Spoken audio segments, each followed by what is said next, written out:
Lakini kitu cha pili ni hiki hapa. Kwa nini wanaume wanapokuwa wanaenda Maka wanakuwa havai chupi? Shida inakuwepo ni nini?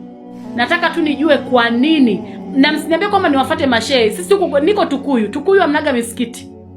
Tukuyu hamna misikiti. Ningeenda huko nikawafuata mashehe wakanielekeza. Huko hakuna misikiti guys. Nipo Tukuyu kwa muda huu hapa. Nikirudi labda mjini huko ndio mtaweza mkananilia.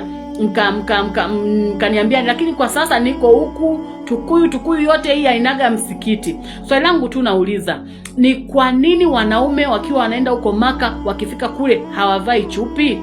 Leo tulikuwa na mwalimu wetu hapa Juma Kadasani, ametoka Kenya, amekuja kutembelea Tanzania mashallah kwa ajili ya street dawa. Sasa leo katika kupita mitandaoni akakutana na video ya dada yetu, akaona si vyema kumjibu.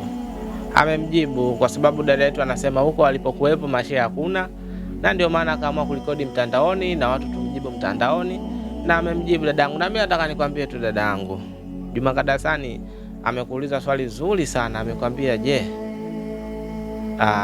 kama unaona hichi ni kitu kibaya kwamba kwenda kule watu labda wavae nguo ya ndani, je, Yesu aliposulubiwa na kichupi na kimana kafungwa kitambaa tu pale, na kile kitambaa chake atofungwa kama kipempasi hivi kafungwa kama kipempasi, alivaa kitu ndani?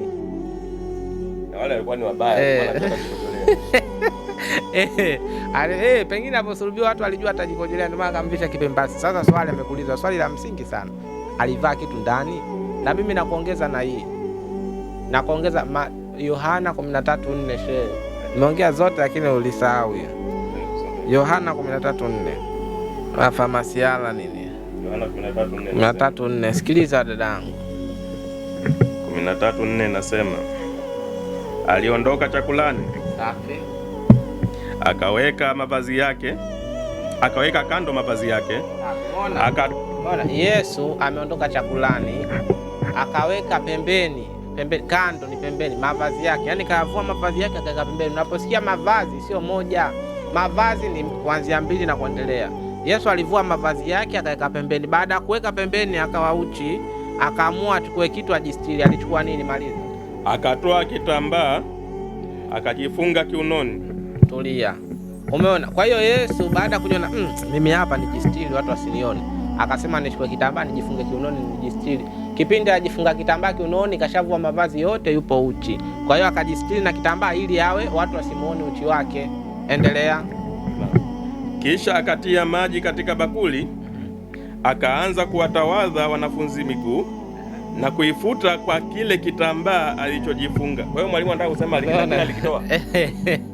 Unaona sasa? Kisha akachukua kile akataza wanafunzi wake miguu, akachukua kile kitambaa alichojifunga kile, akawafuta wanafunzi wake miguu. Swali sasa, kipindi Yesu anawafutia wanafunzi wake ile miguu, kile kitambaa, alibaki na nini wakati mavazi yote aliyavua? Mbona sasa? Kwa hiyo kama yani kama kwa sababu ulivyouliza hajauliza kiadabu, anauliza kwa nini mnakaa uchi. Sasa si anakuambia tunakaa uchi nani? Sasa na pia unajua pengine aliamrishwa na Roho Mtakatifu.